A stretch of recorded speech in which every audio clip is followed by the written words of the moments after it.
So I'm sure we'll get some more people filtering in as we go, but tonight is just my June meeting for the London Swagan. I'm hoping by the end of the year I'll be able to do an in-person meeting, find a nice location and some cool presentations as well. But for now, I think virtual helps us connect around the world. It can be helpful. Now we've got Dan Riffell presenting for us. A lover of beer and whiskey. He's taught me a lot of that. You teach at the University of Colorado. That's correct. Yeah, I'm a teaching professor at CU Boulder, and I taught a beer class this semester.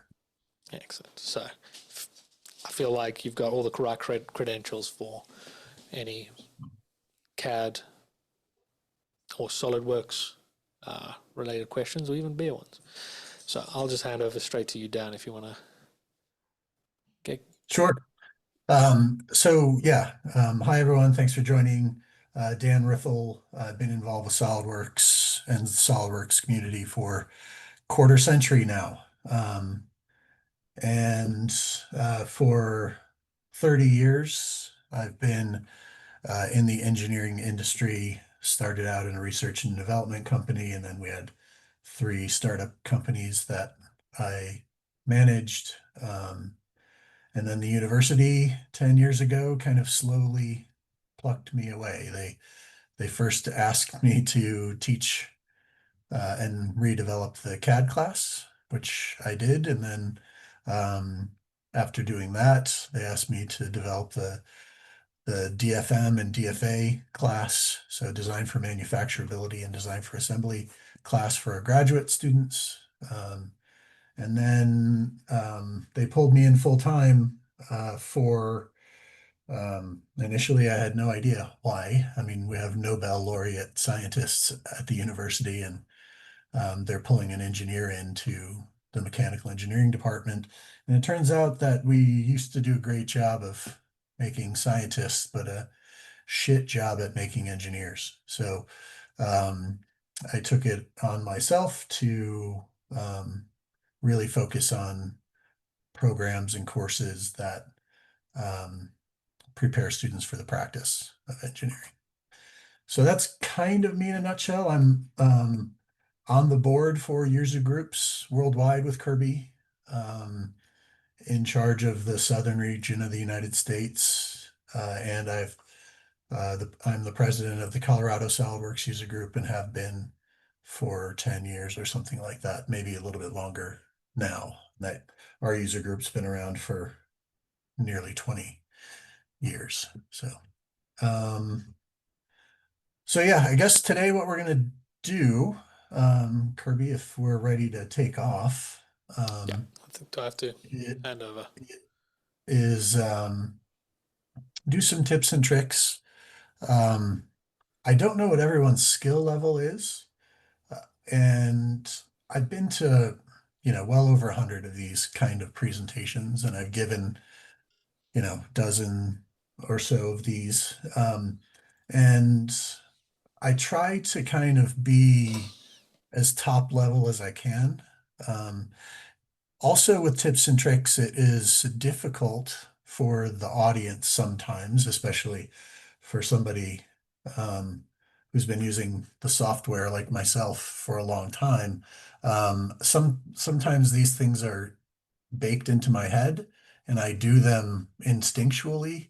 So if I do something and you don't know what I just did, stop me. Um, I don't have a presentation ready for you.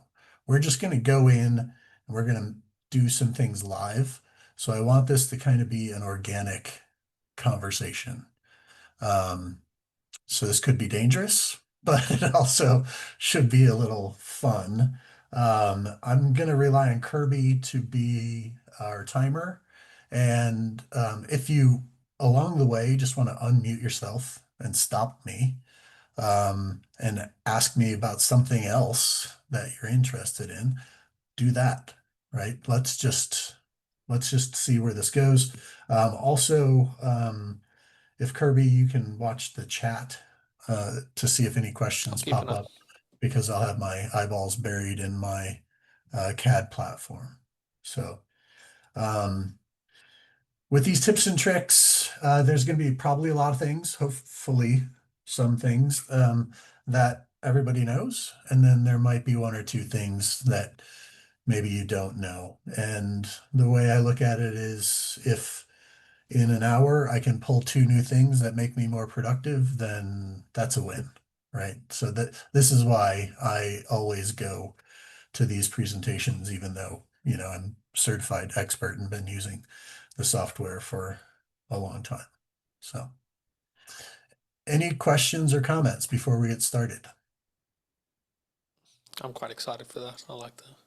It's very, what's the word? Off the rails. Yeah. Yeah, I don't sometimes like those prepped tips and tricks because things seem to be canned and um, I kind of have a direction of where I'd like to go with some things, but we don't have to do that either. This is our meeting, right? And that's, I guess, one of the benefits of I doing guess it this way. it's going to make it feel more like a hangout than you talking at Yeah, us. I think it'll be nice. yeah, I'm looking exactly forward to right. that. Okay, so I'm going to share my screen. And the first thing I want to do is sort of begin at the beginning. I'm going to move you, if I can grab it. Yeah, I'm going to move you out of my way. So can everyone see my screen? Yes, I can. Okay, so we're looking at kind of my general setup.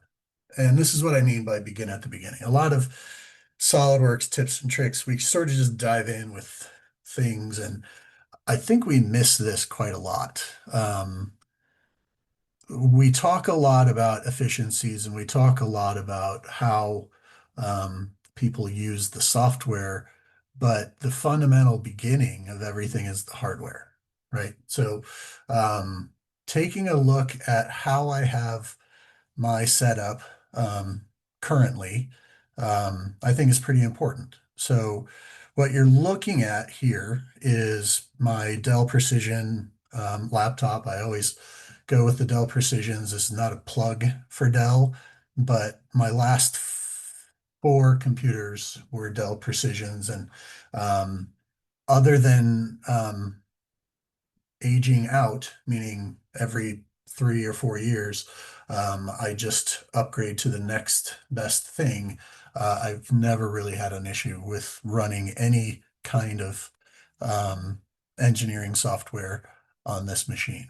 Um, so the graphics card is great. The hardware is great. I can do um, topological studies. I can do design studies.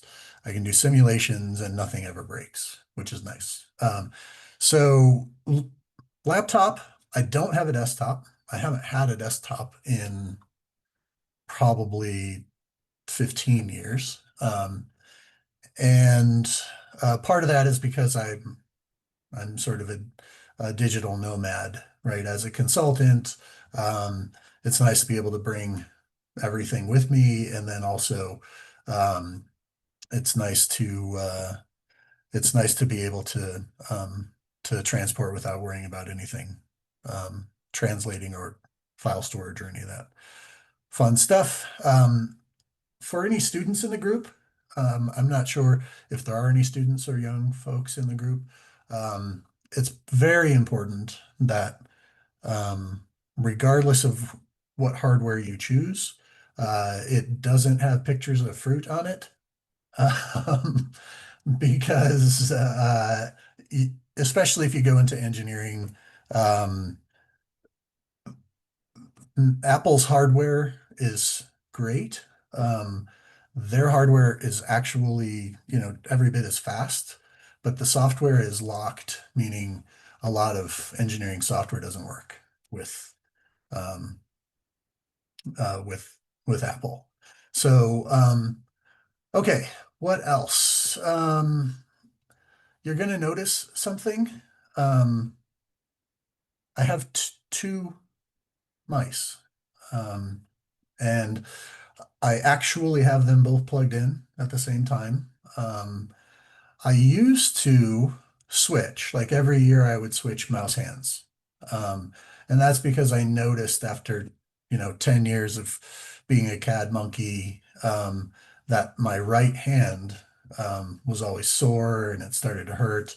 So I switched to my left hand, and then every year I would switch back. And then one year I just didn't unplug one of the other, um, my right-handed mouse. And I find it quite nice, actually, um, to be able to switch depending on which hand is on the keyboard, depending on, um, what my workflow looks like. It and it has made it a little bit easier for me when I go work on somebody else's machine and they're left-handed. It doesn't mess me up as much.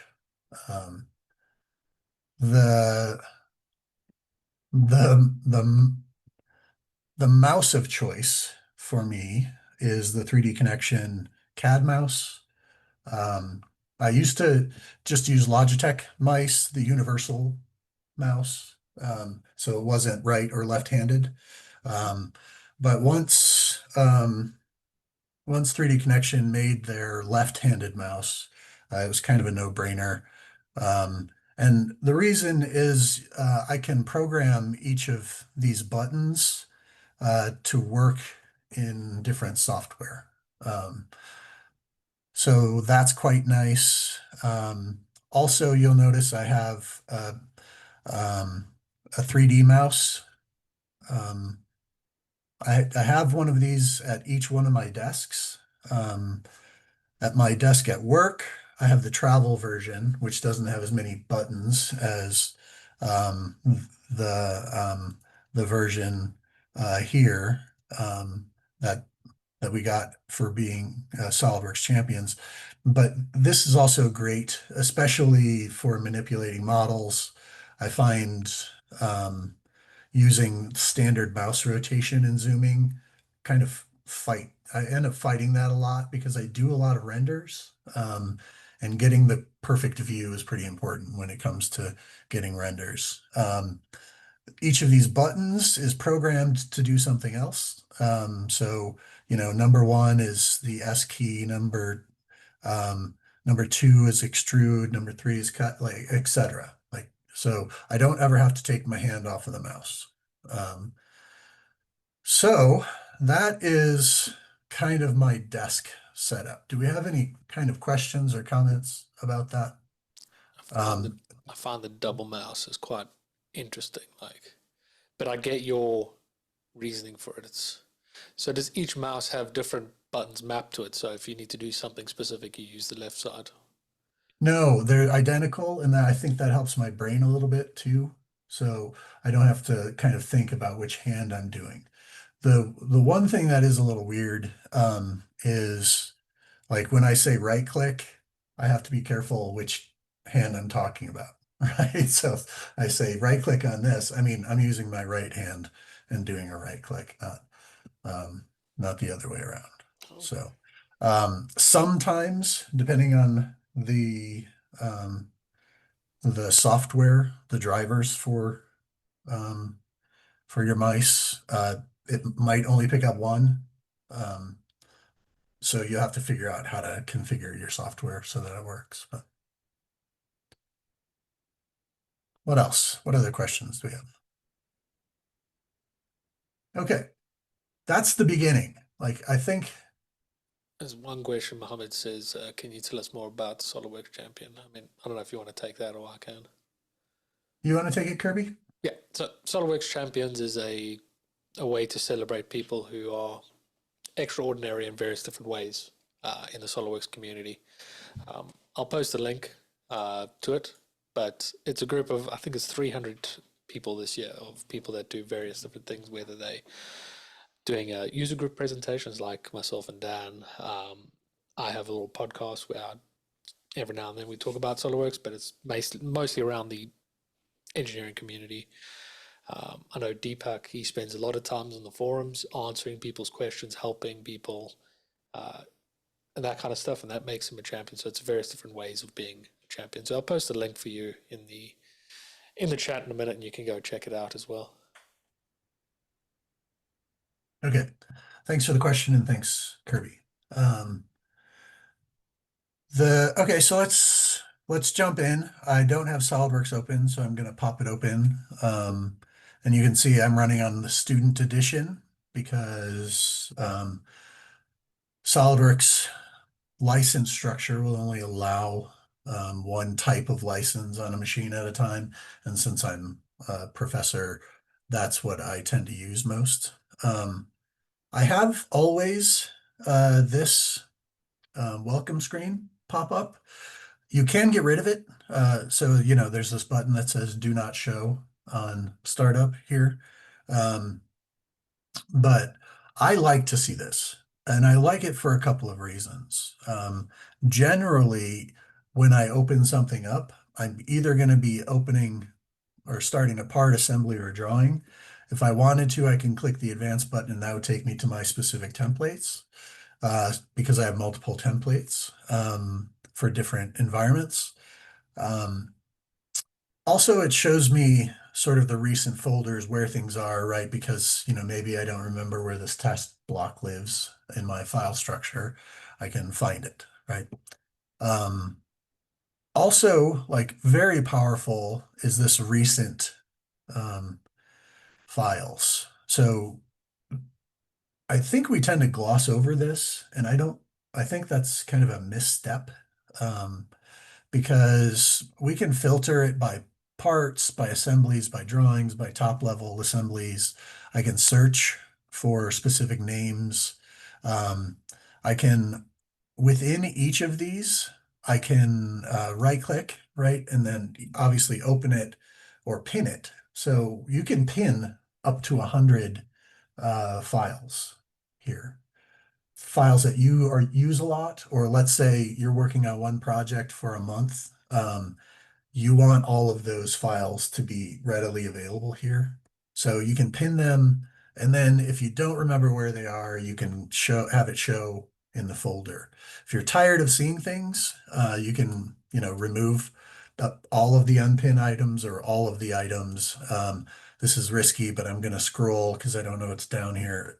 Looks like after about 40, I ran out because I cleared these out, maybe a month or so ago.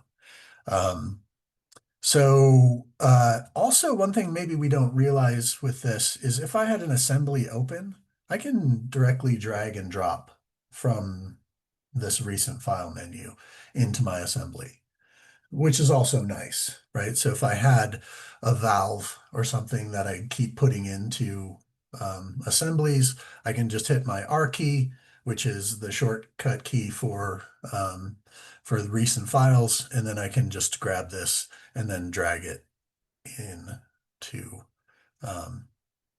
into the into my assembly.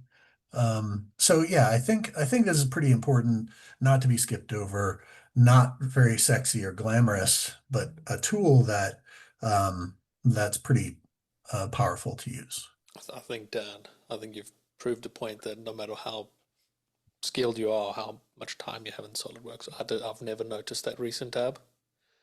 I just scroll across. If it's not there, I'm like, damn it, and I go and look through files of try and find that work. I've never really thought about clicking the recent and kind of exploring this page. Yeah. So you've Um, blown my mind straight off the bat. yeah. Well, we're done. Thank you, everyone. Time for me to go home. So yeah, I think that's pretty powerful, very useful, and often overlooked. So let's just, I don't know, I should have just let's just open one of these again. Dangerous because I don't know if there's mustard and ketchup all over my feature manager. There shouldn't be because I hate that. Good, there isn't. So the next step really, when we're talking about our user interface, is customizing it to you, right? This is your user interface. The software should be sort of a blank slate, and then you should build up your user interface based on the type of work you do. For example, if you're a drawing checker, or if you're a manufacturing engineer, or if all you do are weldments, or if you you're an industrial engineer that does a lot of surfacing, right? Maybe you can wipe out some of the other things that you don't need to see in our menus. And everything is customizable. And when I say everything, I mean everything. It didn't used to be the case, right? So, for example, first things first, if I right click, I can customize, and this gives me an option to customize my whole user interface however I want. I can take a look at some toolbars. I can, if you notice, now my command manager, there are a bunch of different tabs that have shown up that I have hidden because I don't use them. Um, I can make sure that those show up. I can take a look at the shortcut bars, and the shortcut bar, you can see it shows up over on the right here. Um, the shortcut bar is an innovation that started, I think, I want to say like 2018, something like that, maybe a little bit before that. So it's an in context group of shortcuts that you should customize for however you want. This is the S key, is what it's commonly called. So if you just hit S, this will show up, and it's different based on different environments. So in the part environment, not in a sketch, um, these are the things that I use quite a lot. So I have added and or removed. And the way that you can add is you can, do a search for, I don't know, sweep or something. Um, oh, we can't find sweep because that's complicated. Oh, there we go. So if I wanted this here, I can just drag it into my shortcut bar. Um, if I didn't want something like this pattern, I can just drag it off of my shortcut bar. Um, so fully customizable based on your environment. So 4 different environments. Definitely customize it. Not only um, is the buttonology here customizable, but you can customize the shape too, right? If you want it to be, more compact, that's fine. If you only want 2 rows, that's fine. Kind of totally up to you. So that's super powerful. There are other commands that I can drag and drop kind of anywhere I want in my interface. I can change my menus. So for example, if I go to the file menu or the edit menu, and a lot of times there's a down arrow because there's so much information. If I don't like that down arrow and half of those options are not something I want, then this is where I can customize it and then check or uncheck um, things so that I'm not constantly fishing through looking for stuff. Um, that's quite nice. So if I go to customize again, the keyboard, this is really where kind of I live. We'll talk about mouse gestures in a second, but these shortcuts in the keyboard, you can sort them. So I just sorted um, from Z to A by clicking on this. This acts like an Excel spreadsheet. In fact, you can export it to an Excel spreadsheet if you want. If there's a command that you don't have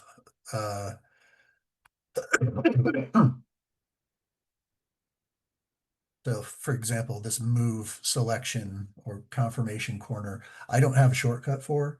Let's imagine that I want to create one like U, because I know I don't have a U command. Um, I can say okay for that. And then now if I like, if I do anything, let me just get into a sketch or here, and then I can show you what just happened there. So let's just go to here, and then if I edit this, so this is my confirmation corner, right? And there, if I click on something, these are what are called breadcrumbs. So what I did by making that U shortcut. If I hit U, you can see now I don't have to go back up to that corner um, and click OK or cancel. So it's right where my mouse is. That's very important. Um, so I'm not wasting mouse clicks or eye travel or mouse movement at all. What else? So if I look at customize, I think by default, what I just showed you is the D command. But when I set up my hotkeys, I wanted them to make sense, not what some developer at SolidWorks says, but something that made sense to me. For example, the D key is a dimension, smart dimension, like it should be a D key. The measure key is M, right? That should be the M key. Um, and then like I have sketch-based stuff. Line should be L, circle should be O, like in my mind. Also, there are some default hotkeys here, like Control Shift Tab, Control Shift Q. In my mind, if I'm hitting more than one key, that's not really a shortcut for me, unless my hand can span it. If I have to take one of my hands off of a mouse and put both hands on the keyboard, that's already wasted time for me. So I don't like the ones that you see here that are three things. Those are all defaults that I don't use and haven't adjusted. Um, Got, Wasim, yeah, I you was about to point that out for you, Dan. The question okay? from But Wasim.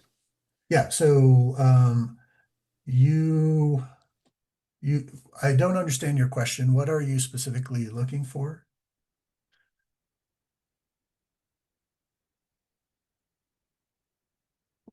And feel free to unmute yourself if you want. Um, but while Wasim is typing, so again, these are all the shortcuts that I have. Feel free to like do whatever shortcuts you want. I think then he's asking for your list of the shortcuts. Oh, um, sure. Yeah, I mean, I can certainly copy that. I'm going to make a note.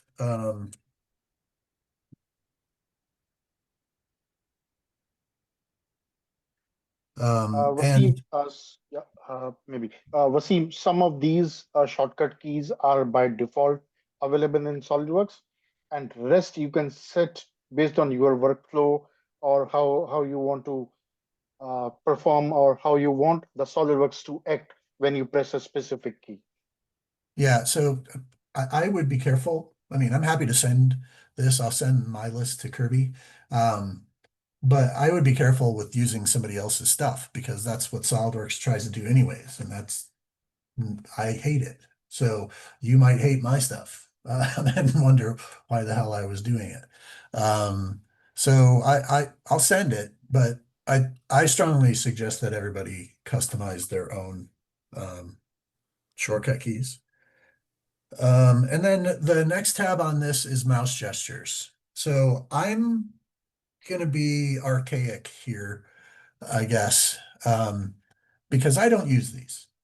And I think maybe I don't use them because I do the two-handed thing, um, meaning it's a little confusing to me to know which way I'm supposed to swipe in order to get the mouse gesture to show up. So what this is if you can set the number of you can set the number of mouse gestures. Like if I wanted 12 on here, great. I can customize these in the same way that we were talking about before, drag things on, drag things off, etc. Again, just like the S key, these are in different environments, but I don't use them. Um, Another thing, probably another reason I don't use them, is that I've programmed there's a center button on my CAD mouse right here, not the middle mouse button. There's a little tiny button here. Um, so that when I push it, that comes up, which is essentially an S key or a or a mouse gesture. So the mouse gesture is if I right click and then move to the right, this comes up. I find it frustrating half of the time because I'm moving so fast that I'll do it and then it'll choose something that I didn't want it to choose. And so I don't use it, but a lot of people do. Um, and so you can swipe up as well, like Deepak is saying. So mouse gestures are another way to customize your stuff. Um, Another customization, and this isn't something people dig into enough, I don't think, is what the system is doing in the background. So everything from performance to how things look when they're selected, um, to things like how you want things to be represented. I definitely get in here and change things. You can search for things like um, single command per pick, right? If that's something that I want to turn on, I can do a search and then come over and then click that. Um, so that single command per pick again isn't something I use, and maybe in a moment I'll show you why. But things that I do use, like tangent edges, uh, I find this vitally important. And this is in your display style, for example. So I always make sure that my tangent edges are visible, that the display of those tangent edges are phantom. And the reason I think that's important is when we're doing things like surfaces or when we're creating any sort of model, I want to know that my faces are blending nicely into each other. And there's no way for me to know that if my tangent edges are a hard line, right? So if I've done it correctly and all of my surfaces flow into each other or my fillets flow into each other and I have them displayed as phantom, I'll see that immediately. And that's pretty important. So these kind of things are buried in your options. Um, so I would get in here, mess around. Don't be afraid to change anything. And I'm not saying that because I don't care if you screw up your stuff. But what I will suggest is that you go into the tools and then there's this here, save restore settings. So what that pulls up is an option for you to save your settings, right? And I can save that to a thumb drive. I could save that to a Dropbox. I could save that to a local folder. And then I can get in there and mess everything up, right? And then I could save that out. And I could take my stuff and I could restore that to somebody else's machine so that when I'm working on their machine, I'm not mashing hotkeys that um, that don't map to my brain. So this copy setting used to be called the copy settings wizard. Now it's the save settings wizard. So you can choose what you want to save, system options, toolbar layouts, etc. You can click or unclick any of these, save them wherever you would like to save them, and then restore them at any point. So like I said, don't be afraid to get in here and mess around with things. I found that this time in tools, save restore settings, but you can also find it in your SOLIDWORKS folder. And that's another thing that people don't tend to look at a lot is all of this other stuff that comes with your license. So this SOLIDWORKS setting wizard, that's what we just opened, right? That was in our tools. So But then there's all of these other things, property tab builders, routing libraries, and all of the software that comes with my license as well. So poke around and don't be afraid to break things. So customization, one of the first things you should do if you're new to the software, mess with the software for a couple of months before you start customizing things, because you'll start to build up frustrations. You'll start to say, well, I have never used that tool, so I can just get rid of it and then put it back if I need it later. So, any questions about that? You mentioned break it. Okay. How do you reset it so that you can get it So back to default? yeah, so let's say I've changed a bunch of stuff, and I don't like it. So if you go to the save restore settings, you can reset, right? You can reset the settings to defaults and then start again. You can restore. If I click restore, it's going to ask me where to find that file. So I can save multiple kinds of things too. So I can restore from wherever I put that file. You can see the last time I did it, I put it in this Dropbox. And then go back to where you were when you liked it. So good question.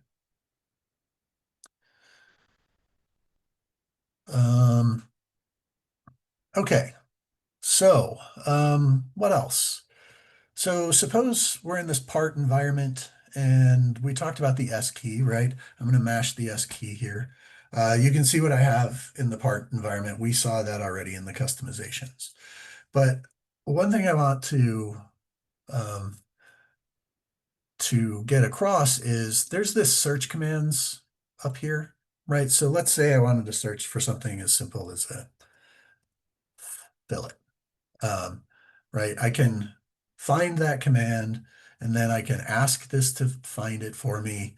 I had to go up to the top there for that. I don't love that. I don't love having to go up to the top to look for it. So if you open the S key, right, if I hit S, you can see that the cursor is active in this search all commands immediately. So if I start typing and I look for a fillet, I have the same thing, right? But now I also have the ability to insert that command into my S key right there. So, so it's quite nice. I don't use that search at the top at all anymore. I only ever use the search in the S key. And it's the same. So if I asked it to show me where it is, it's going to show me where it is again. So, so yeah, S key, pretty powerful, very useful. Again, different in whatever environment that you want to work in. All right, so let's.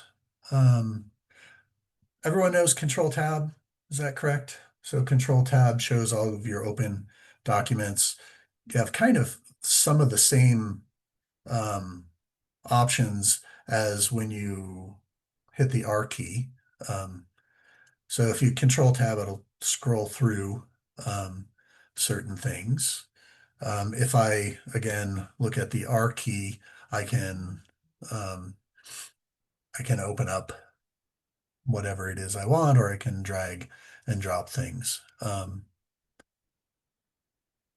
So suppose I want to create a plane, a reference plane.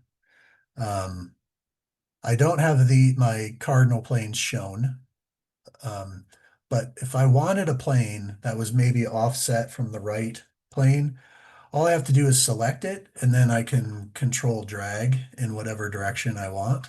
And then the reference plane sort of shows up. I can type in a dimension, and there we go. So now I have a new reference plane that's created. Suppose I wanted to create a plane that is in between this edge and or this face and this face in the bottom. I can pre-select these two and then go to my reference geometry and then create plane, and then that automatically chooses a midplane. So I don't have to do any math. I don't have to kind of figure out how to do all that. Pretty intuitive to create reference geometry very quickly. One thing that I find weird and I don't like is that the software does things behind our back. In some instances, this is great, right? This saves us time. So for example, if I click this extrude button, right? If I do that, click that button, what the software is doing in the background is running a series of macros that saves me time, right? I can manually do what that extrude does by creating some surfaces, by knitting surfaces together, by filling up solids, by doing that kind of stuff. And that's me stealing control back from the software. It's okay in some instances for the software to have that control, but here's something that I think is a little not intuitive. Maybe I'll show you two things that's not intuitive to me. If I click here and I go to sketch and I start a sketch, what do we think is going to happen? Okay, it doesn't seem to have a problem starting a sketch. I'm going to hide this if it will allow me. It won't while I'm in the sketch, but so where is that sketch? Where did it put that? Let's just close this. You can see it created this plane, but it created it at the end point of this edge. Now, if I click it again, and then I go to sketch, okay, looks like it's doing the same thing, right? But it isn't. So now I have two planes that are at the end point of those edges. So what happened is the software is paying attention, whether we realize it or not, in the background, at where did I select on that edge? Like what point did I actually click on? And then it's choosing the end that's the closest to that point. So that's a little bizarre. That's something that maybe I wouldn't expect. I wouldn't expect that the software is actually paying attention to whether I click on this side of the midline or that side of the midline, but it actually is.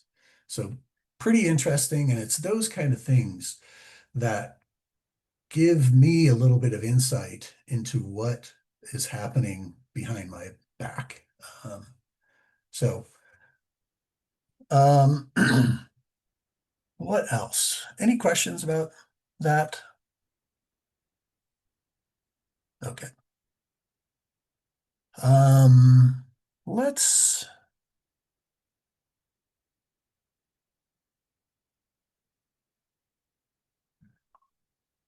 here's another thing that maybe people don't realize. If I make a change to anything in this model, I will need to rebuild it. And there's two kinds of rebuilds actually within the software. There's the standard rebuild, which is a control B, and that standard rebuild only rebuilds or regenerates the thing that you've just modified. Then there's a rebuild that's control Q, which is the rebuild that will perform a complete rebuild of your entire tree. So those are two different things. I think if I even look at my shortcut toolbar or my shortcut keys, in the keyboard, it may not even show. So let's go to the controls. Control Q. Oh, there it is. Yeah. So it does have a control. Where did it go? Yeah, control B. It says rebuild. But control Q is a forced rebuild. So it's going to force your everything that's currently open to rebuild. So, and yeah, so if you do a control shift Q, that's going to force rebuild all of your configurations, and you have to be careful because if you've got 900 configurations, you're going to be waiting a second for that. Good point.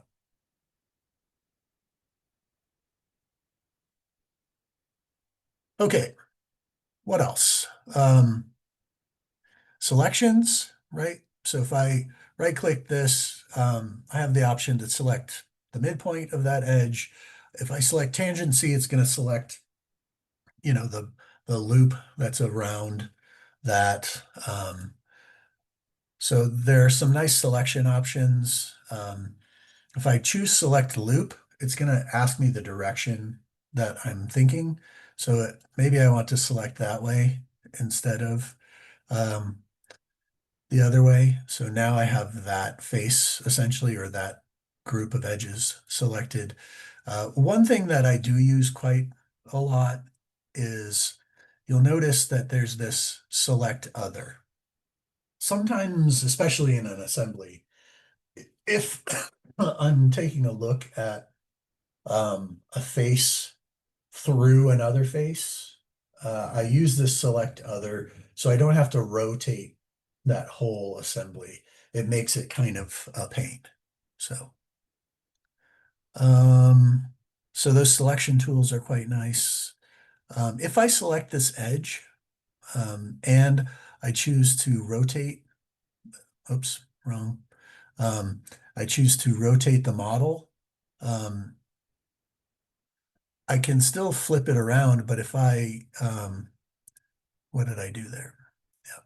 So I should be able to, yeah, just rotate the model around that now. So that's nice instead of the whole model flipping all over the place. Another thing that maybe we don't think about when we're talking about rotations, is the triad. Like, who uses the triad? Who even pays any attention to this thing? So that exists, and it's not just there so that we have some kind of idea of what's going on. If I were to click the triad, it's going to go normal to that plane or that axis. Okay, so that's one thing that is kind of nice. If I shift select the triad, now it rotates by 90 degrees. Okay. If I alt select the triad, it rotates by 15 degrees. So sometimes that's kind of nice. We can start to get the view and the orientation that we want, just by clicking on those triads. I mentioned, since I just mentioned the view, that, I do, let me just hide some of these because it's annoying me. I do quite a lot of renders, and I want to get this view and the perspective right. So I'll use my CAD mouse or my 3D manipulation tool. And let's say I don't quite want an isometric. Maybe it's something like this. I don't know. But let's say that's the view that I want. And then I do a render and the reflections aren't right. I change the lights, but then I accidentally move my mouse and then the view changes. So now all of my lights don't work.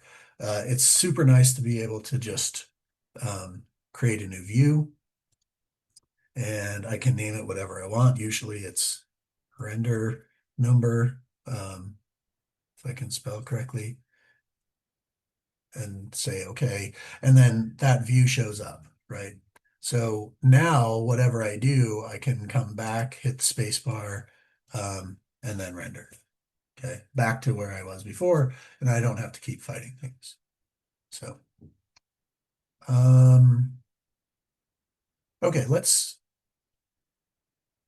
start a new part. I clicked on new part, and you can see all of my templates open. I've got several kinds of templates available depending on who I'm working for, what I'm doing. Let's just use these templates. It's nice to be able to customize it's nice to be able to customize whatever templates you're working on based on your client, based on whatever. So, so this open, this is what it looks like for advanced open. If I go to novice, this is kind of the simple stuff, but I don't like that. I want to see what I'm doing here. So, okay, let's create a new part. I have an option that says it's going to start a sketch on the front plane, which is fine. I hit my L so that I can start a line, and then I can, if I wanted to put an arc here, hopefully everyone knows that I can pop back over and that changes to arc. Okay. I haven't touched anything. I just went back to where that endpoint was. So then it'll go to a line. And if I click and I don't go back, if I hit A, the A key will move me through from a line to an arc. And it does the same if you are drawing a rectangle. It will switch to, if I hit the A key, it will switch to, center rectangle or edge rectangle. If I'm drawing a circle, it'll do a center or a radius, or so that A key is pretty nice, pretty powerful tool to use. So let's do this, and let's say I want to make this a bent tube. I'm going to do this using weldments. So if I go into weldments and click weldment, well, nothing happens. So the question is, what is the point of that weldment button? What does it actually do? And I'm pretty sure there's only two things that it does. The first is when I make an extrude, what it does automatically is it unchecks the box for merge results. So it puts me in an environment where all of my separate features don't merge together. And that's important to know because sometimes, quite a lot of times, I'm working in multi-body parts. So I will just put this weldment feature at the top of my feature manager so that I can so that I don't have to worry about checking that box, because it sucks when you've got 300 features in a multi-body part and you've accidentally merged some feature in the middle of your feature manager and you can't figure out where that happens. So you've got to do some forensics. So that's kind of a hack for this weldment tool. But let's imagine I'm actually going to do a weldment. So I go weldment, structural member. I also have created custom weldment profiles. Let's just do ANSI, and I want to do a pipe, standard pipe. I'm going to do the smallest one possible, and then I'm just going to select this whole group, okay?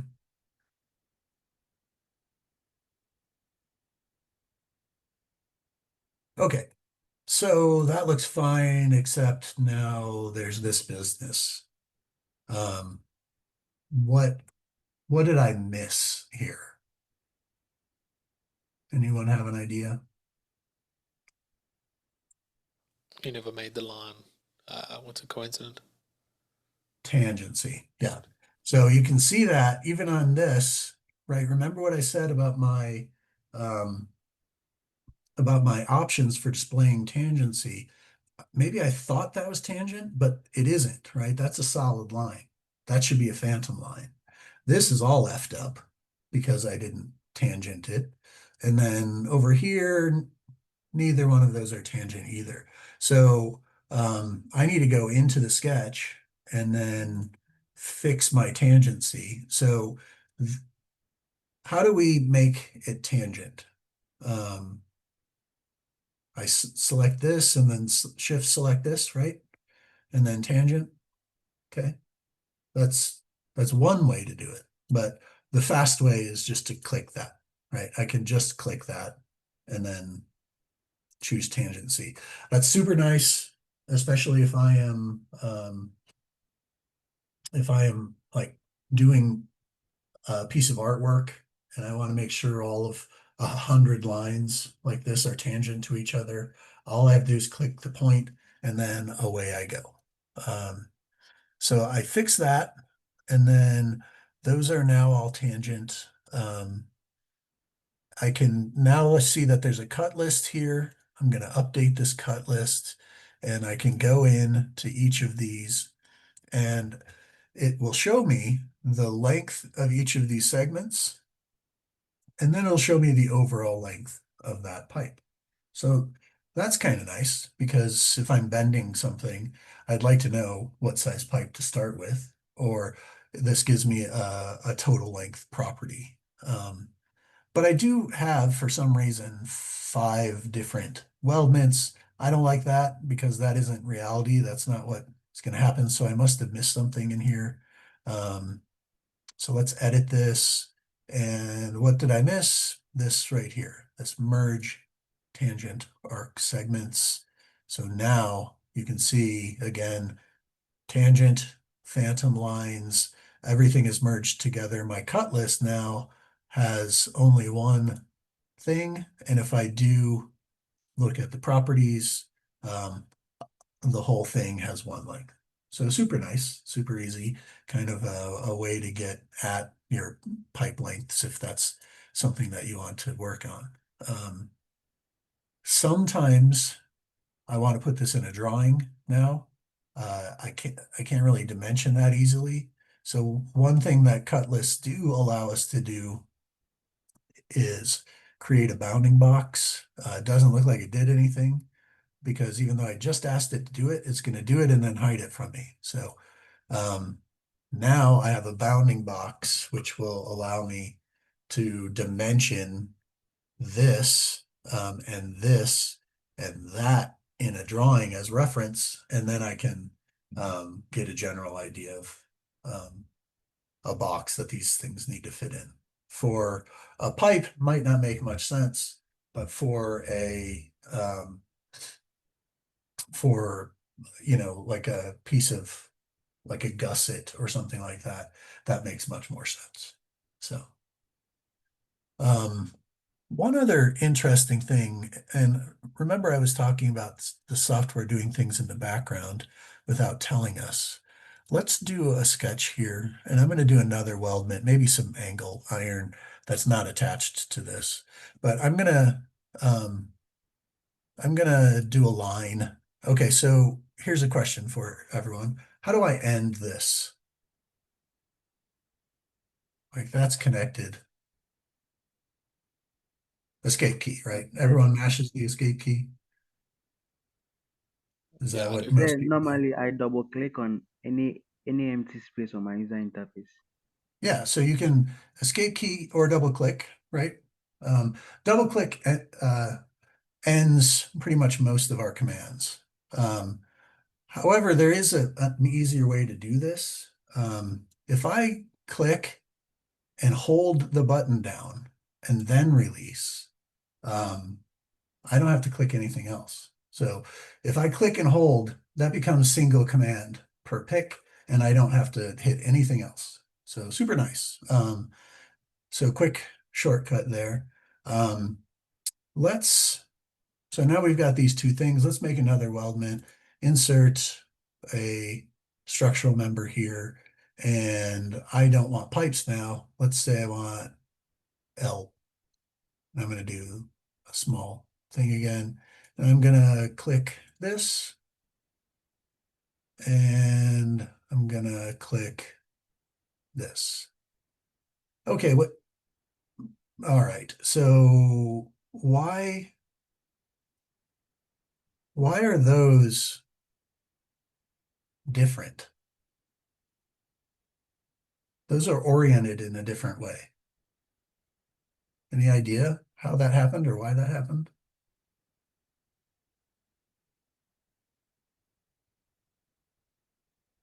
So what's happening in the background again? It was the way it was. Sorry, it's Anthony here from Australia. It's the way you moved your line. One of them you went up, and the other one you went down. That's exactly right. So the manner in which I modeled this, right? If I look at this, I have no way of knowing which way I've drawn that line. But the way I draw the line in this instance here, this one on the right, I drew from the top down. And then in this one, I drew from the bottom up. But imagine I have like a bunch of these. There's no way for me to know which way I've done that. So that could be a frustration. If you find yourself in that situation, that is likely what has happened, right? We just get in our groove and we start making a sketch, and we have no way to interrogate this because the software remembers in the background without telling us how to use that information. All right. So those are some quick things there.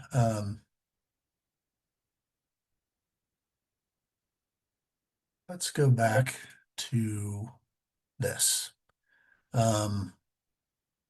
This is this can be a complicated little model, right? I've got a bunch of things. Maybe I want to mate something. Maybe I just want to see how a couple of things interact with each other, but I don't want to hide it. So I want to make this transparent. Okay, I can still see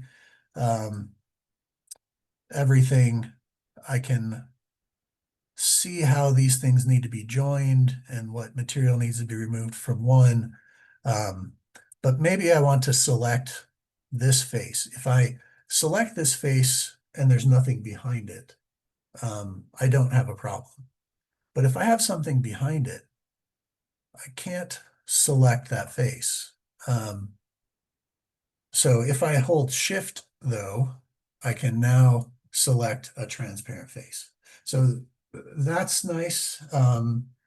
Holding Shift to select a transparent face when you have a part in an assembly that's that you've made transparent for visualization is a nice little thing to know because it can be very frustrating to try to select some things sometimes. Another thing in assemblies, and I just had a client where I was helping them with this. They're a timber frame construction company, and they have 4,000 component assemblies that they have some internal references, and like it's difficult for them to understand what's going on. So you can do a couple of things that are quite nice. You can do an assembly visualization, right? This is based on the overall mass, but I can also add, right, some columns, and these columns they can be rebuild time, they can be whatever it is. So assembly visualizations, pretty powerful tool. In this one, it's not so bad, but I could also, take a look at performance, and this is going to say, if I have any issues, how many graphics triangles I have. Specifically, this box is pretty heavy when it comes to number of triangles. So if I have components that are problems, I can start to pick them out here and figure out what issues I have with rebuild times on those components. Another thing in an assembly that is super powerful, and I was so grateful when this happened, is I can, select a couple of things. Well, let's say I want to just select, these things, and I can isolate those components. So that's great. Now I can kind of work on the joinery or how these things made up together. I can save this if I wanted to, And what this saves is the display state. So we used to call display states lightweight configurations. But essentially, they are ways for us to visualize our assemblies or models without having to constantly change things. So I can save this display state so that when I want to come back to it and just work on these, I don't have to reselect 58 components or change 3 components appearances to black because I'm painting them black or something. And then change in another display state, I can change them to red just to see what they look like.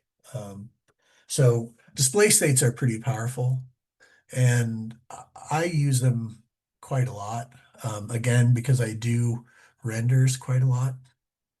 And you can tell hopefully right away with all of the models that I had open. I don't currently have them open anymore, but if I look at my recently open models, that I don't have any just gray models, right?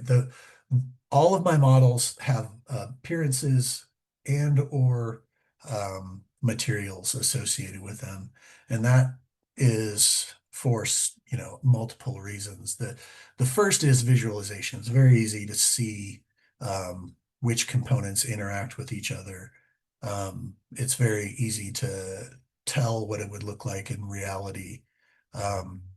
It helps me manipulate models, and when I'm talking to a client or doing a design review, I can say, let's look specifically at the yellow component here.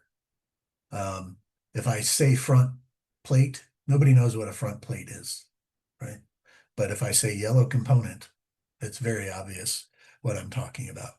So always play with your appearances. The way you get to them is, just click on your appearance ball and drag them onto whatever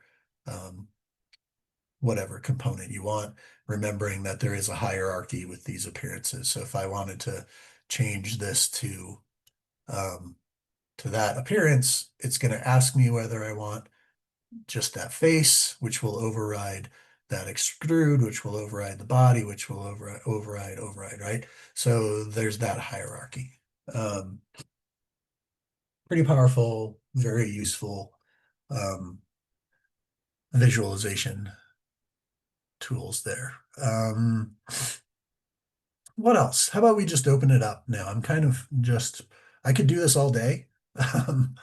So I want to make sure that if anybody has an environment that we haven't looked at yet, that we can dive in. One thing I haven't done yet and we haven't looked at is the drawing environment. So while people maybe make suggestions in the chat, how about I poke around in the drawing for a moment, and then we can move from there if we would like. Does that sound okay, Kirby? Yeah, it works. I mean, How are we doing on time? I'd say we should wrap up in the next 15 minutes or so. Okay. So I have this block here. I made it. I've got a couple of holes drilled in it. I can't help myself. So let's say I just want to get organized and I want to, just look for all my hole features. I can filter that out in my feature manager. Hopefully we all know that's possible. So I've got, these holes. Great.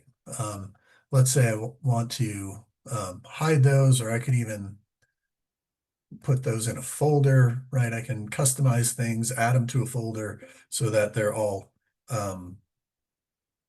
in one location if I wanted to. So that's nice. I can also, if you don't know, there's a freeze bar. What the freeze bar does is in a component that has multiple different, let's say I have a feature manager that's got 400 features. I can drag my freeze bar down from the top so that it doesn't have to ever rebuild all of those features again. So I basically freeze everything above that, and that's going to drastically increase my rebuild time or decrease my rebuild times. Another thing before I get into drawings, but I can't do drawings without doing this, and we shouldn't be doing drawings without doing this, is fill out all the metadata associated with our parts. So in my templates, every template I create some custom properties. So I know that all of these custom properties are the ones that I want to kind of get into. And all of these custom properties are going to get ported over into my drawing so that when all of the fields in my drawing are going to be populated, so I don't have to do any extra clicks. Also, when and if you get into PDM, you're working in a multi-site environment or multi-person environment on a project, you can search for that metadata in whatever PDM you are using. Okay, so let's create a drawing. I'm going to make a drawing from this part. I'm going to choose my B size. I never ever use an A size just because if you've ever created any drawing in your life, you know you'll run out of real estate pretty fast.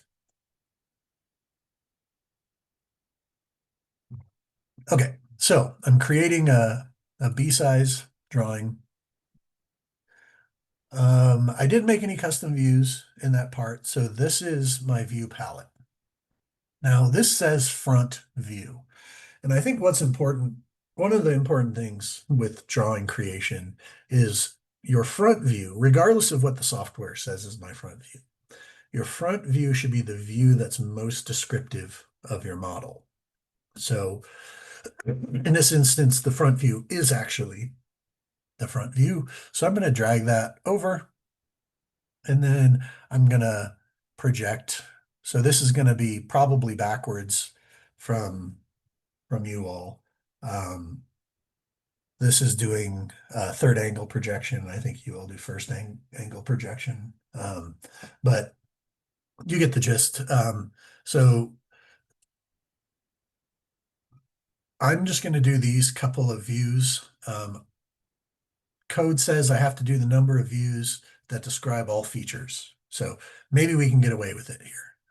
I don't like the scaling on this, so I'm going to come over here. I don't know why this went small all of a sudden. Let's make that bigger. And I'm going to do maybe, no, that's too small. I'm going to do, that's a little better. Let's just call that good for the moment. Okay, so I have my views placed. Before I do anything, I always come in and then add my metadata because, like I said, it's important that we get all this figured out now because we're always in a rush and we never have time to do anything the right way, but we always seem to have time to come back and fix problems. So let's just do it the right way first. We're going to apply that, and you see that's populated there. I'm missing my revision. So I'm going to come to my rev table, right click, add a revision, and we're going to call that okay. I'm going to add my description for the revision. Let's say that's what that is. And then you'll notice that my title block doesn't update. So I have to use my shortcut here, Control Q, force rebuild that sucker. Away she goes. I don't like this annotation. Get out of here. And then my D key, I can use that to add dimensions to everything. So I have my dimensions, that dimensions that dimensions this. Let's put a dimension here. Okay, so what I want to talk about here is two things. The first is how my model is going to affect my drawing. I use the hole wizard to generate these holes. All right. So I can come in rather than having to figure out how to annotate this. I can insert an annotation and then a hole call out because I use the hole wizard. So if I grab that, you can see that that says there's 3 holes that are 290 through all. And then I've got some near and far side countersinks. Okay. I don't have to create that annotation. I'm thankful for that. And it's all to code. Okay. So here's something though that I've gotten in long drawn out arguments with SOLIDWORKS developers about. And that's this annotation. This seems innocuous, right? It also maybe even seems a little helpful that this is saying that I've got 4 holes that I need to go down 650 and the diameter for this 1/4 tap is 201. Okay, 201 thousandths. The problem I have with that is this number, this 201 thousandths, if I put it on the drawing, that is mandating that any machine shop that is making this part has to use that drill size.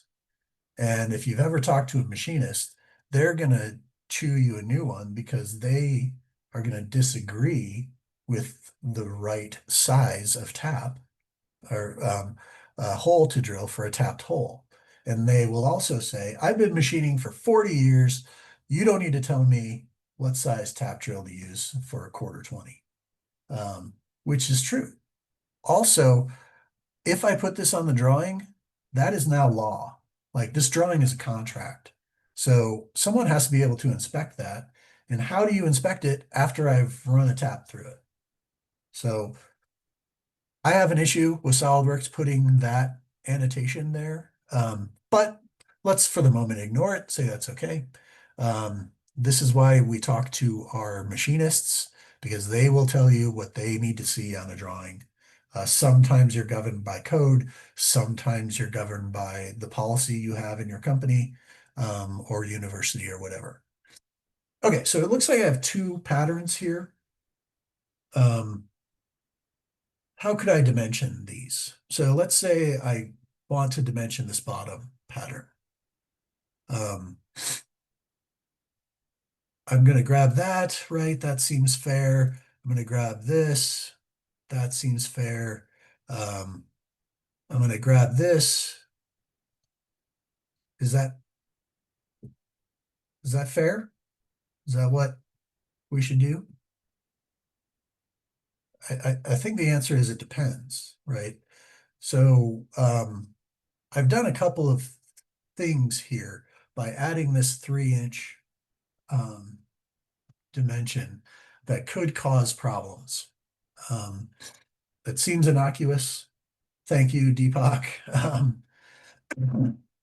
Seems innocuous, but the problems I've created here by doing that is the first is now I have 2 datum surfaces for inspection.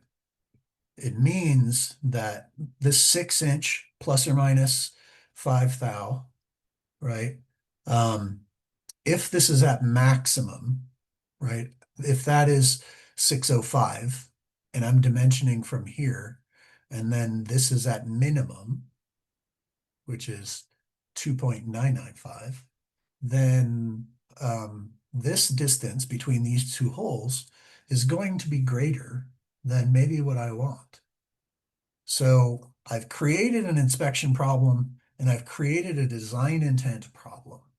So when we're looking at drawings, we cannot just throw dimensions all over Hell's creation and expect our parts to be made in the same manner and function in the same way.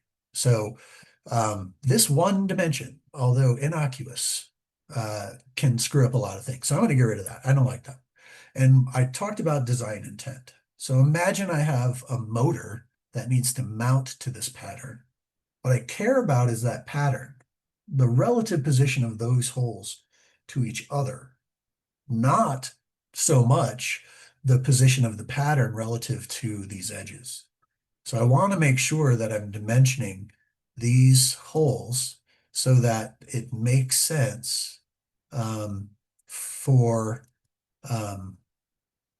that's garbage. I hate that. Move some things out of the way here. arts and crafts for engineers is what we're doing right now. So there we go. So now I've dimensioned that pattern. I have 2 datum surfaces. Everything appears to make sense. That pattern is going to float within the overall dimensions, and that's going to be more realistic to my design intent. Same thing with this up here. All right, I might go ahead and grab this and this, and I might go ahead and grab this and this. But then I'm going to pattern these or dimension these to each other. So I make sure that the design intent for that pattern is kept, and we're all happy with all of our components when they get manufactured. So some quick drawing 101 there. Any questions about drawings? I think I have one question about drawings, and it kind of Okay. confused me a little bit, is adding equations into like your bill of materials. I'm very used to Excel's kind of format, and it doesn't work on the tables in SolidWorks. Yeah, I don't ever do that. I feel like my bombs should be as simple as possible, particularly for downstream manufacturing or legacy. Depending on what kind of drawings you're doing, meaning there are really 3 types of drawings. The drawing that I just showed you is fully 2D, meaning there will never be a model that follows this. So I've described the model entirely in 2D. Then there's fully model-based definition, right? Which is fully 3D with GD&T and different views and publications into 3D PDFs. And the model is the artifact that has all of the data. And then there's a hybrid version of that where I have both the drawing and the model following each other around. And you usually see that when you've got swoopy shapes. So I haven't really found myself in a situation where I've needed to put equations in a bomb, but also I would be very concerned about like my downstream supply chain, understanding what's going on. Yeah, I think it's more for assembly type of drawings versus machining. So, Okay, thank you. yep. I think this is a great place to unless you have anything else to show. Like I said, I could talk all day. So I hope I covered some stuff. I hope some people got some nuggets of information. I hope I wasn't just rambling. I think what you showcased for me is that it's kind of like a way of thinking of, find someone who's really lazy because they'll do the job as efficiently as possible. And I think you've shown how efficient you've made your entire SolidWorks profile so that you're as quick as possible, trying your best not to waste as much time. Did you just call me lazy? Yes. But in a good I way. resemble that remark. That is true.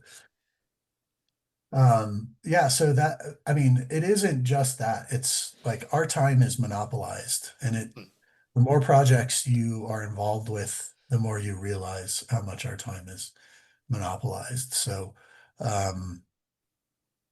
like there's no time. You have no time to be wasting redoing work. There's a difference between useful work and just work. So we want to focus on useful work, like regenerating drawings and views.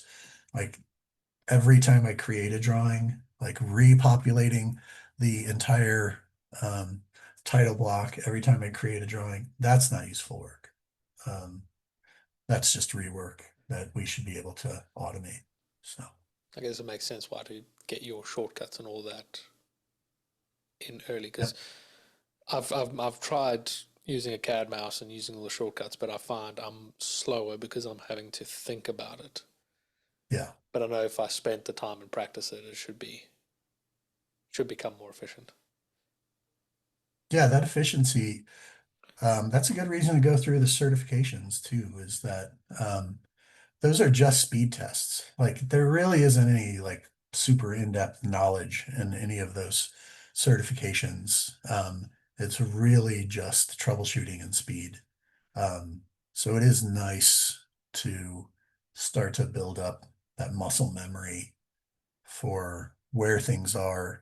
Like I said, whenever I am trying to help somebody out on their computer or their mouse, like I'll be mashing keyboards and menus that don't exist, and now I'm slower, right? For example, Yeah. when we did, Kirby, I don't know if you did the with Jason, um, like the boxing match at SolidWorks World. The Model Mania Uh, Extreme. yeah, Model Mania Extreme. So I jumped in the ring and I was immediately slower because I didn't have my Your macros and hotkey. that, yeah. And since I've like have all of that ingrained into my brain and my workflow, I sometimes don't even know where things are in the menus anymore because I don't have to look for them. So when I got on that machine, I was like 3 times slower than I should have been. But thankfully, that's a rarity when I'm forced to jump on somebody else's machine and break Yeah. things. I don't know if anybody else has any other questions for Dan. Well, I If was blown away. Sorry.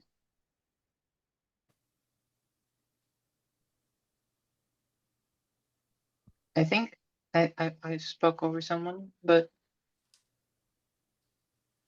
Go yeah, ahead. I was blown away by 3 things. One is the adding of development feature defaults merge bodies to be unchecked. I think I'm going to use that. And the other one was double clicking to instead of escape on a line.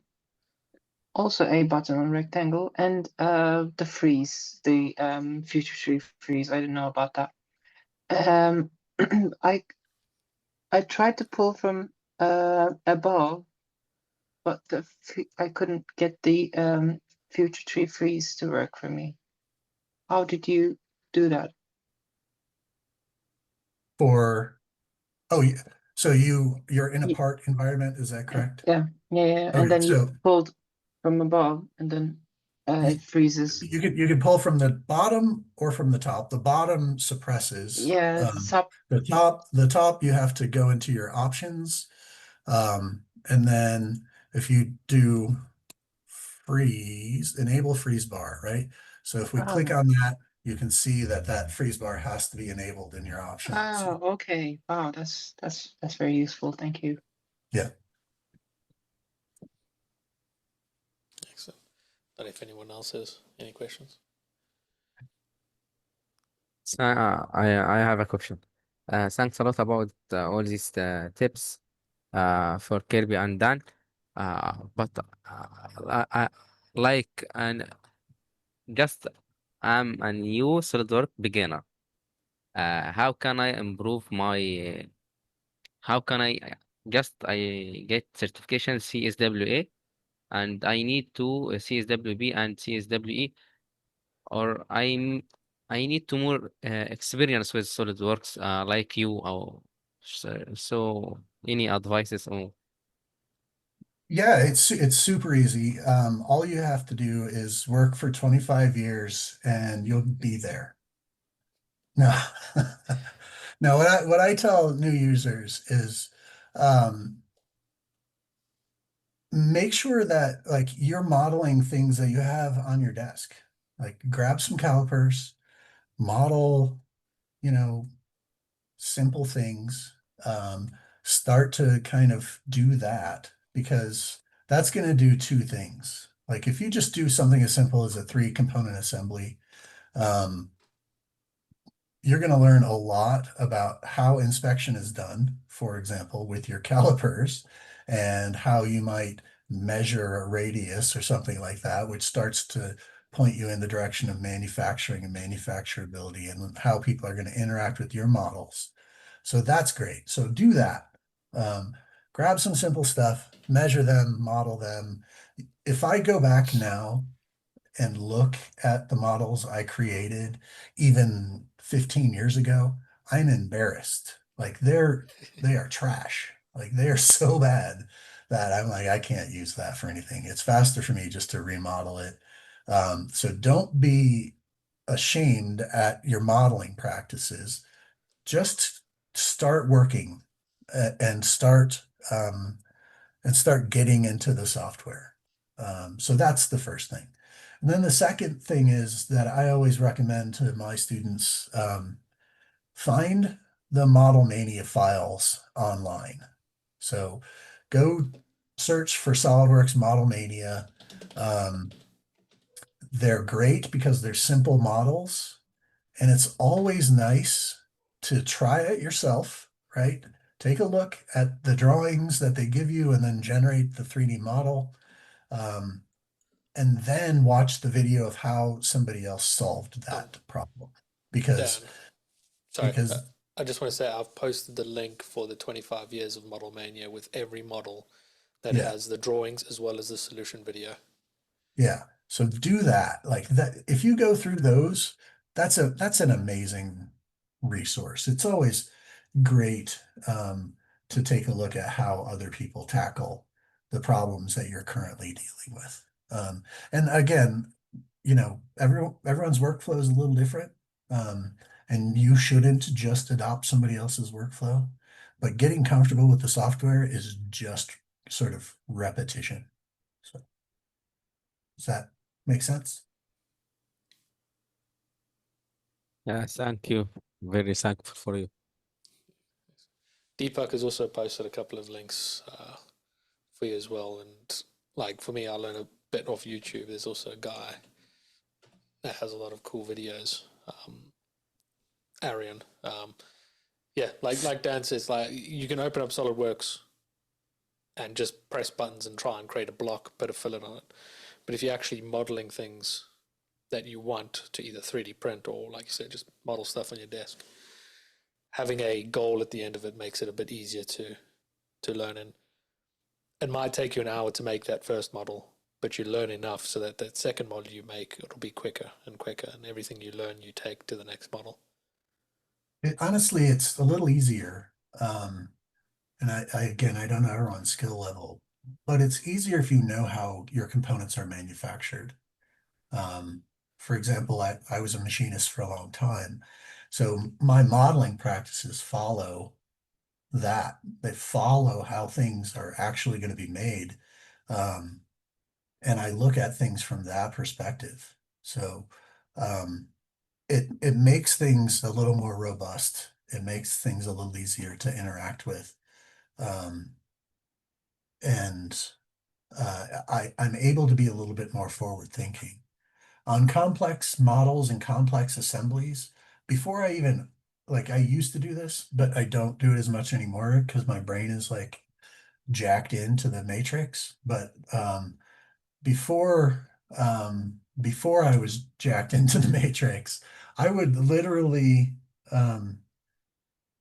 not just sketch the components on paper, but I would lay out like a block flow diagram of what I would need in order to produce that model. So I know that I'm going to start with a block, and maybe I'm going to excavate some holes. I'm going to excavate some shoulders. I'm going to excavate, some fillets and radii. Right, I'm going to have to put a stamp on it. Like those kind of things I would literally write on paper before I ever even opened the software. And that kind of helped me inform my models as well.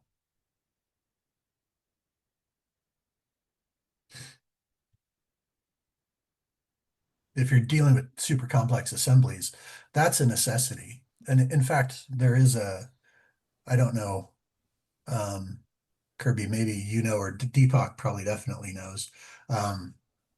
SolidWorks Treehouse, right? That is a way to do those block flow diagrams for complex assemblies. So before you actually get into your assembly. Yeah. Excuse me. Hello. Can you hear me? Yes. Yeah, great. Actually, since you are both Dan and Kirby are living in two different markets, I wanted to ask you, what's your ideas about the market and how the, let's say that how the SolidWorks is being used in both United States and in UK? Because actually I'm in UK, and I've like 6 months ago I got my CSWP certificate, and when I wanted to go to the job audition, no one actually, let's say that no one knows that what it is. So this is my experience that yeah, this is using SolidWorks. It's you are extending your CAD design, CAD expertise, but it is not just about SolidWorks. But you have to learn other softwares as well. Like for example, in UK's market, PTC Creo is being used more in many jobs, many opportunities. So can I ask you about your experiences about that, since you are living in two different areas? Thank you. So in the US market, a lot of job searches that are CAD related will ask, like they will say CSWP preferred, right? For example. If it doesn't say that, it doesn't really matter. It used to be that people were concerned about being pigeonholed into using one piece of software. But like all of these sort of mid-range CAD packages are the same within 90%. And it's really just buttonology after that. So if I wanted to go from SolidWorks to Autodesk to Creo to Onshape to whatever, like all of those are going to have the same functions-ish, minus a couple of things here and there. But it's just me learning where the buttons are. And the fact that I have spent the time to get certified in one piece of software means that's less training that any hiring manager has to deal with for me. So regardless of whether or not they quite understand what CSWP means, I think there's still a lot of value associated with it. And like I said, in the US market, companies specifically will ask. So Yeah, I think standards in the UK are a bit different in terms of they don't follow the SOLIDWORKS certifications, but more the university certifications. But I've also found a lot of employers will basically please say, okay, show me that you can use the tool, show me you can use the software. They prefer to see what you are physically capable to do versus what a piece of paper says. yeah, I've definitely been on interviews where they, like, for example, gave me a valve body from an engine and said, you have an hour to model this, and like I was done in 15 minutes.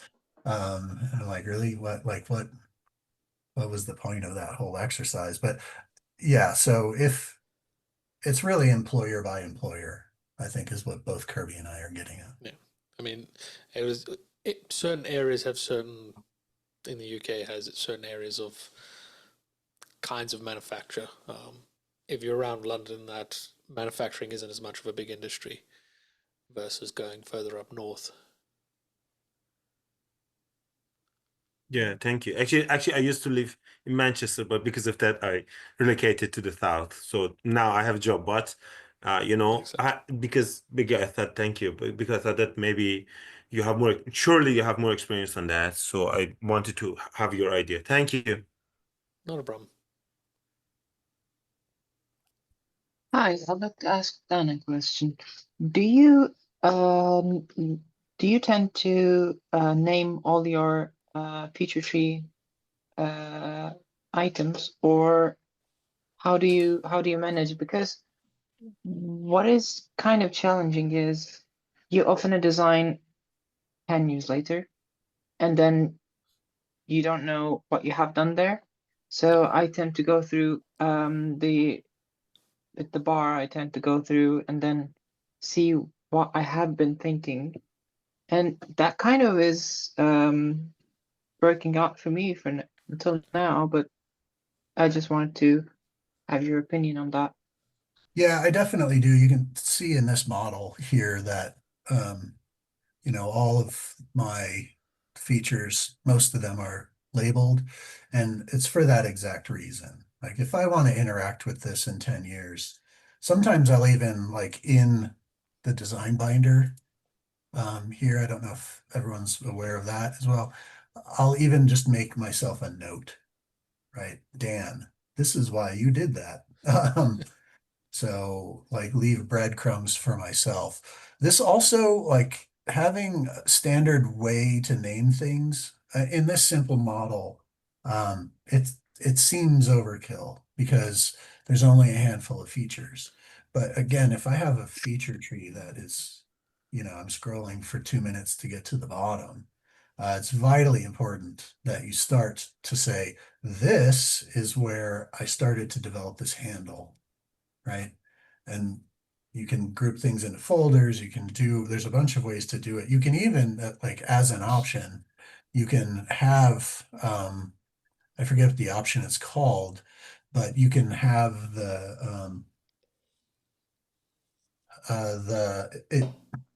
it be renamed on creation, right? And I think it's called rename on entity creation. So as soon as you do an extrude, this gets highlighted so that you can rename it like immediately. I think I've got that as One default. one thing you do want to be cognizant of and careful of is you don't want to erase like the SolidWorks names, like fillet, extrude, right, plane. You don't want to That erase helps those. with search. Yeah, so when you get into your search or filters, those still exist, right? So I could search for a fillet and then all the fillets will be there. If I erase that fillet name, it'll be gone and I can't do that search. So, but yeah, that's hugely important, especially, I don't know how many tens of thousands of models on this machine. Like trying to figure out what I did like even a year ago is impossible if I don't. And it's also like that's just good practice if anyone else other than you is going to see your model because you don't want somebody to get in. Yeah, there you go. Deepak found it. Name feature on creation is the option that we're looking for. The you don't want somebody else to have to do forensic science on your model to figure out where things were done and why. Um, with naming, the workflow then becomes moving to the mouse and the keyboard, and then to 3D mouse and the keyboard. So Yeah. I found that it made me unproductive while designing. However, sometimes I rename important features, like sketches that has a lot of dimensions, Mhm. etc. But how do you tackle moving from keyboard to mouse if you want to rename all of Yeah. them? So I don't have that option checked, that name feature on creation. Really, it's a discipline, is what it comes down to. Because, like I said, sometimes you'll get called away in the middle of modeling something, or you're in a rush to finish it down to the last minute, and then you don't go back and rename your stuff.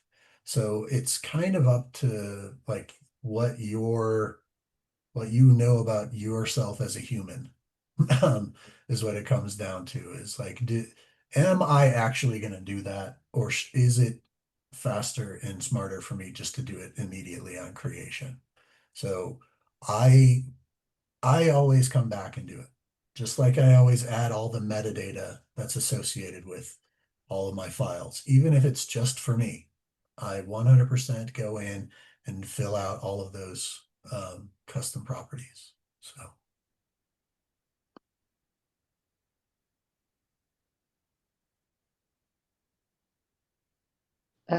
Also, how do you manage looking at all designs when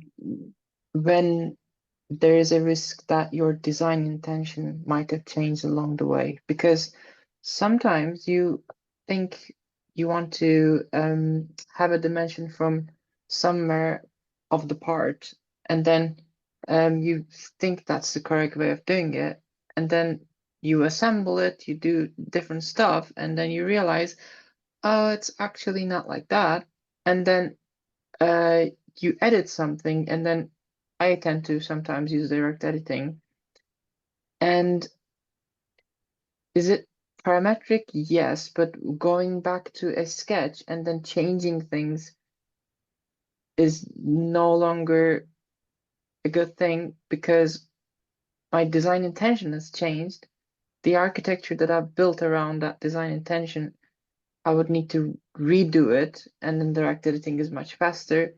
And then years later, when I open that part, it will be kind of a confusing thing. And if it's a multi-body long part, I wouldn't want to go through the trouble of remodeling everything with much better design intention. So are there any tips and tricks that you follow for that? yeah, I mean, that's sort of asking to get the crystal ball out. Right? I mean, sometimes we know, sometimes we don't. The the issue with that is, I mean, a lot of that is experience based. So, you know, somebody will ask me to model something and they say this is only going to be made one time, and I will model it and I'll say, I don't believe you. Right? People who tell me they're going to make something one time will then ask me to change something. And the only way I know that is just from experience. Um, so I always sort of make things more robust than they need to be. And some of that is future proofing, like you're talking about, and some of that is just saving myself some time on the back end. You know, some things you can guess, and some things you can't. And if you start to make a model that, as you're modeling it, you're like, this is going to be way too complicated. That's when you start to break things up. Like if you have a multi-body part, for example, that's got 75 bodies in it. You're like, well, maybe I should break this up into sub-assemblies. And that's where I was talking about, you know, being a little forward thinking, making a block flow diagram of what your assembly looks like before you even get to modeling. That's one of the things that can help you with that too.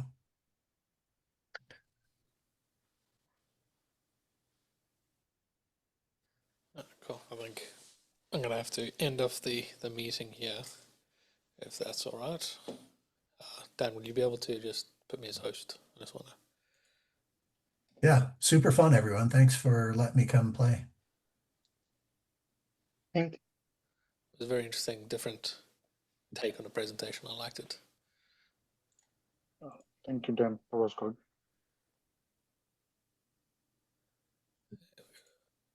Let me share my screen one more time. So, if you enjoyed that presentation and that, you can check out a lot more. I'll post this link in the chat as well. If I can find the chat button, there it is. So this is obviously the SOLIDWORKS community page that everything's going to move from Meetup. So if you can register there, any future meetings or anything from the London Swagon will be from here. If you hit the little SOLIDWORKS icon in the top, you can see events from all around the world that are happening all the time. You can also check out the different events and a calendar of all the different meetings like this that are happening around the world. If you are based in the UK, the resellers, the main one in the UK is Solid Solutions. They've got great customer events as well that are free to attend. The latest one that they're doing around the country, again, free to attend, which is just help you with your productivity, themed on the popular TV show here, The Traitors. That's another great resource for you to learn, network, and meet other like-minded SOLIDWORKS engineers. So that's a perfect place to wrap it up. Thank you very much, everybody, for joining. And Dan has just posted his email there. So if you have any further questions, you can then ask him. Yeah, feel free to reach out at any time. You can find my group at the same page, and there's a chat function associated with both groups, and yeah, feel free to reach out. I'll share your group as well. So plenty of links. Hopefully a lot of people have learned things. I mean, that very last tip that you threw out of nowhere, that little filter thing above your feature tree, no clue that existed. Yeah, That's going to help a it's lot. kind of hidden, which is weird, but Excellent. Dan, thank you very much for presenting tonight. sure thing. Thank you everybody that came through. Yeah, thanks everyone. Excellent. Bye. And this will be uploaded on YouTube or somewhere. I'll put a link somewhere in one of the pages if you want to go back and pick up some other tips. Cool. Thank you very much.